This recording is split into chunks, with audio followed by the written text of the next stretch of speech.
কিছু জায়গা আছে যেটা সার্কিট হাউস, ডাক বাংলো বা রেস্ট হাউস, এরকম কোন স্থাপনাগুলোতে কোন রাজনৈতিক দল বা প্রার্থীর পক্ষে বা বিপক্ষে আপনারা প্রচারের স্থান হিসেবে কেউ ব্যবহার করতে পারবেন না। জনসভা, পথসভা এবং সমাবেশ আয়োজনের ক্ষেত্রে কিছু বিধি আছে। এক্ষেত্রে আপনারা প্রত্যেকেই সভাগুলো করতে পারবেন, কিছু কিন্তু নিয়ম মেনে করতে হবে। প্রতিপক্ষের কোনো সভা বা প্রচারণার ক্ষেত্রে আপনারা কেউই কোনো বাধা বা ভীতি সঞ্চার করতে পারবেন না। জনসভার সময় এবং স্থান সম্পর্কে যথাযথ কর্তৃপক্ষ, বিশেষ করে আমাদের রিটার্নিং অফিসার, সহকারী রিটার্নিং অফিসারের কাছ থেকে লিখিতভাবে আপনাদেরকে অনুমতি নিতে হবে। এবং একই সাথে নির্বাচনী প্রচারণার জনসভার কমপক্ষে 24 ঘন্টা আগে আপনারা কোথায় জনসভাটি করবেন এবং সেই সময় এবং স্থান সম্পর্কে স্থানীয় পুলিশ কর্তৃপক্ষকে জানাতে হবে।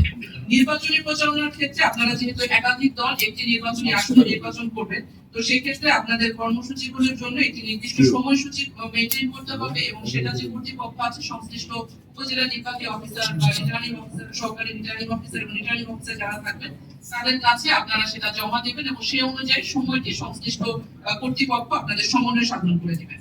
জনগণের চলাচল পথ আটক করে আপনারা কোনো সভা করতে পারবেন না এবং বিশেষ একটি বিষয় আছে, দেশের বাইরে আপনারা কোনো সভা করতে পারবেন না।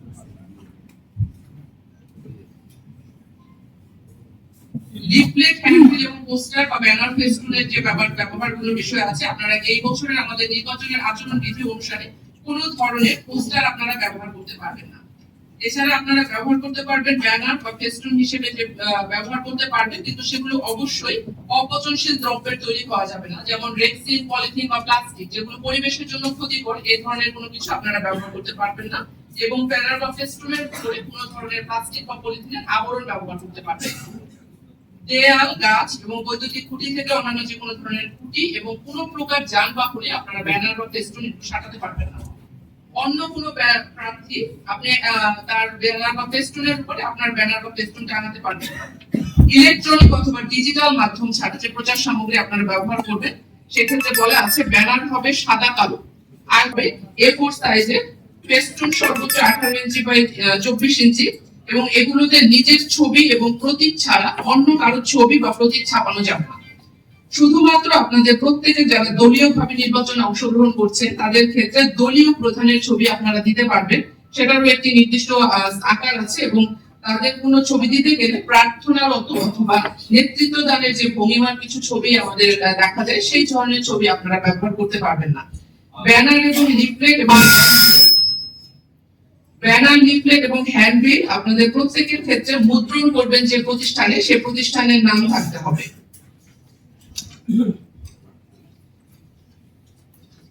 ভোটার স্লিপ ব্যবহারের ক্ষেত্রে আপনাদের ভোট কেন্দ্রে 400 গজের মধ্যে আপনারা বিতরণ করতে পারবেন না। 400 গজের বাইরে থেকে আপনারা ভোটার স্লিপ ব্যবহার করতে পারবেন, বিতরণ করতে পারবেন এবং সেটি হচ্ছে 12 সেন্টিমিটার বাই 8 সেন্টিমিটারের থেকে বেশি বড় সংখ্যা হবে না। ভোটার স্লিপে একইভাবে ব্যানার পোস্টারের মতো আপনার মুদ্রণকারী যে প্রতিষ্ঠান আছে সে প্রতিষ্ঠানের নাম থাকতে হবে। বিভিন্ন মিছিল এবং শোডাউন করার ক্ষেত্রে আপনারা বাস, ট্রাক, নৌযান, মোটরসাইকেল বা অন্য কোনো যানবাহন ব্যবহার করে মিছিল, জনসভা বা শোডাউন করতে পারবেন না। কোনো প্রকার মশাল মিছিল করতে পারবেন না। হেলিকপ্টার বা আকাশযান ব্যবহার করতে পারবেন না, তবে এক্ষেত্রে আপনাদের প্রত্যেকে যারা দল হিসেবে করছে তাদের দলীয় প্রধান অথবা সমপদের এবং দলের সাধারণ সম্পাদক অথবা সমপর্যায়ের পদধারী ব্যক্তিগণ হেলিকপ্টার ব্যবহার করতে পারবেন। তবে হেলিকপ্টার থেকে নির্বাচনী কোনো প্রকার প্রচার সামগ্রী অথবা লিফলেট বিতরণ বা নিক্ষেপ করতে পারবেন না।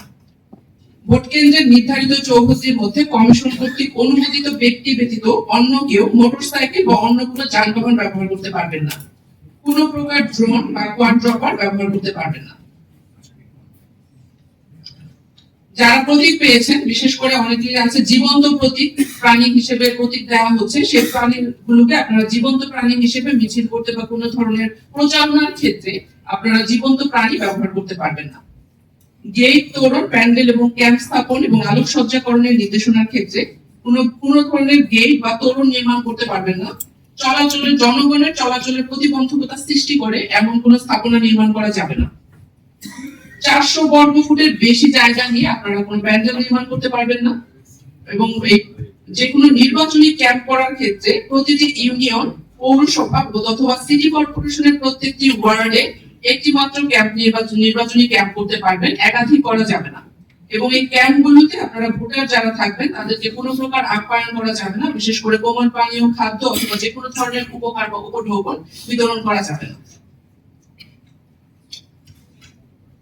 বিলবোর্ড ব্যবহারের ক্ষেত্রে একটি নির্দিষ্ট আয়তন দেওয়া আছে, সেটি 16 ফুট বাই 9 ফুট আয়তনের বেশি হতে পারবে না এবং প্রতিটি ইউনিয়ন বা পৌরসভা অথবা মেট্রোপলিটন এলাকার ক্ষেত্রে ওয়ার্ড প্রতি একটি করতে পারবেন অথবা সমগ্র নির্বাচনী এলাকায় 20টি। যেমন আপনাদের যদি হচ্ছে একটি উপজেলায় 10টি ইউনিয়ন থেকে থাকে তাহলে আপনারা 20টি করতে পারবেন, কিন্তু যেখানে হচ্ছে আপনার 20-এর অধিক আপনারা কোনোভাবেই করতে পারবেন না। ইউনিয়ন যদি 20-এর বেশি হয় তাহলে সেই ক্ষেত্রে আপনারা 20টির বেশি করতে পারবেন, যতগুলো ইউনিয়ন সেই সংখ্যাটা যদি বেশি হয়। যানবাহন চলাচল করতে বিঘ্নিত করে অথবা পরিবেশের ক্ষতি করে এ ধরনের কোন ধরনের বিলবোর্ড ব্যবহার করতে পারছেন না।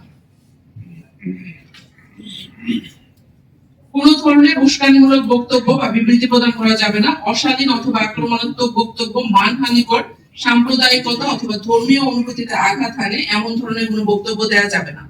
মসজিদ, মন্দির, গির্জা, প্যাগোডা, বিশেষ করে যে কোনো ধরনের ধর্মীয় প্রতিষ্ঠান এবং সরকারি অফিস আদালত বা শিক্ষা প্রতিষ্ঠানকে কোনো প্রচারণার মাধ্যম হিসেবে ব্যবহার করা যাবে না। ভোট কেন্দ্রের নির্ধারিত চৌহদ্দির মধ্যে কমিশন কর্তৃক অনুমোদিত ব্যক্তি ব্যতীত অন্য কেউ কোনো ধরনের অস্ত্র অথবা বিস্ফোরক দ্রব্য বহন করতে পারবে না। সামাজিক যোগাযোগ মাধ্যমের এই নির্বাচনী প্রচারণার বিষয়টি এবছর নতুন করা হয়েছে। সেখানে আপনাদের সামাজিক যোগাযোগ মাধ্যমে কেউ যদি কোনো নির্বাচনী প্রচারণা করতে চান তাহলে অবশ্যই আপনাদের যে আইডির মাধ্যমে আপনারা নির্বাচন প্রচারণাটা করবেন তার নাম, অ্যাকাউন্ট আইডি এবং ইমেল আইডি সহ অন্যান্য শনাক্তকরণ তথ্য রিটার্নিং অফিসারের কাছে দাখিল করবেন। কোনো অসৎ উদ্দেশ্যে এআই ব্যবহার করা যাবে না। সত্যতা যাচাই ছাড়া এবং বিদ্বেষমূলক কোনো বক্তব্য বা ক্ষতিকর কোনো বিকৃত কন্টেন্ট আপনারা হচ্ছে সামাজিক যোগাযোগ মাধ্যমে প্রচার করতে পারবেন না।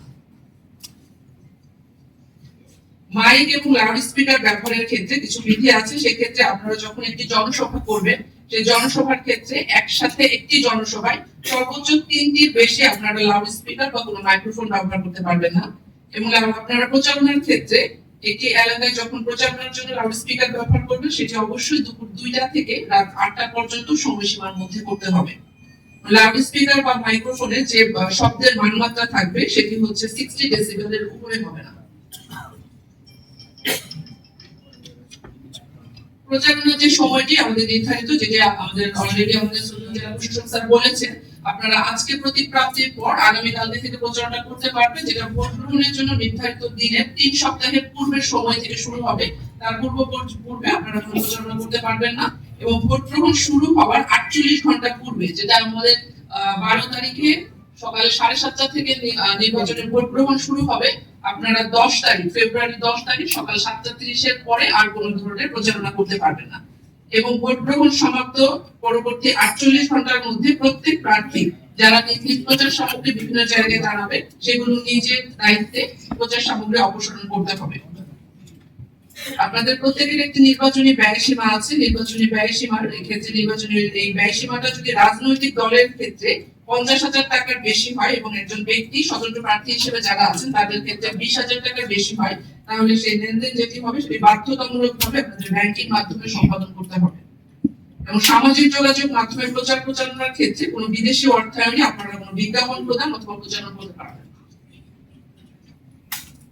ভোট কেন্দ্রে প্রবেশাধিকারের একটি বিষয় আছে। নির্বাচনী কর্মকর্তা, কর্মচারী, ভোট গ্রহণকারী কর্মকর্তা, প্রতিদ্বন্দ্বী প্রার্থী, নির্বাচনী এজেন্ট এবং নির্বাচনী পর্যবেক্ষক এবং কমিশন কর্তৃক অনুমোদিত ব্যক্তিবর্গ শুধুমাত্র ভোট কেন্দ্রে প্রবেশ করতে পারবে। রাজনৈতিক দলের বা প্রতিদ্বন্দ্বী প্রার্থীর কর্মীগণ ভোট প্রদান ব্যতীত শুধুমাত্র ভোট প্রদানের জন্য কর্মীগণ ভোট কেন্দ্রে প্রবেশ করবে, তাছাড়া তারা ভোট কেন্দ্রের আশেপাশে ঘোরাঘুরি করতে পারবেন না। পোলিং এজেন্টগণ যারা থাকবেন বা কোনো ভোটার কোনো প্রার্থীর পক্ষে কোনো প্রচারণামূলক বক্তব্য অথবা প্রতীক সংবলিত কোনো শার্ট, জ্যাকেট, ক্যাপ, ব্যাজ বা অন্য যে কোনো ধরনের পোশাক পরিধান করে ভোট কেন্দ্রে প্রবেশ করতে পারবেন না। নির্বাচনী ইশতেহারের ক্ষেত্রে একটি গুরুত্বপূর্ণ বিষয় আছে। প্রতীক বরাদ্দের পর আপনাদের সকলের পারস্পরিক সম্প্রীতি এবং সৌহার্দ্যপূর্ণ পরিবেশে নির্বাচনী প্রচারণার উদ্দেশ্যে রিটার্নিং অফিসার বা সহকারী রিটার্নিং অফিসার একই মঞ্চে সকল প্রার্থীদের উপস্থিতিতে তাদের নির্বাচনী ইশতেহার পাঠ এবং আচরণ বিধি প্রতিপালনের ঘোষণা প্রদানের ব্যবস্থা গ্রহণ করতে পারবেন। এবং এই বিধিমালা যদি লঙ্ঘন করা হয় তাহলে প্রার্থী বা তার পক্ষে যে কোনো ব্যক্তি নির্বাচন পূর্ব সময় এই বিধিমালা লঙ্ঘন করলে তিনি অনধিক 6 মাসের কারাদণ্ডে অথবা 1,50,000 টাকা অর্থদণ্ডে অথবা উভয় দণ্ডে দণ্ডিত হবেন। এবং কোন নিবন্ধিত রাজনৈতিক দলের ক্ষেত্রে নির্বাচন পূর্ব সময়ে এই বিধিমালা লঙ্ঘন করলে উক্ত রাজনৈতিক দল অনধিক 1 লক্ষ টাকা অর্থদণ্ডে দণ্ডিত হবে। নির্বাচন কমিশন যদি কোনো রেকর্ড বা লিখিত রিপোর্টের মাধ্যমে তার কাছে প্রতীয়মান হয় যে প্রার্থী বা তার নির্বাচনী এজেন্ট এই বিধিমালার বিধান লঙ্ঘন করেছে বা লঙ্ঘনের চেষ্টা করেছে, তাহলে কমিশন তার প্রার্থিতা বাতিল করতে পারবে। ধন্যবাদ। এই ছিল আমাদের উপস্থাপনা। আমাদের পুলিশের অতিরিক্ত পরিষদ মহোদয় এখানে আছেন, প্রার্থীদের উদ্দেশ্যে ছোট কিছু বলার অনুরোধ করছি। ধন্যবাদ। আজকে এই প্রতীক অনুষ্ঠানে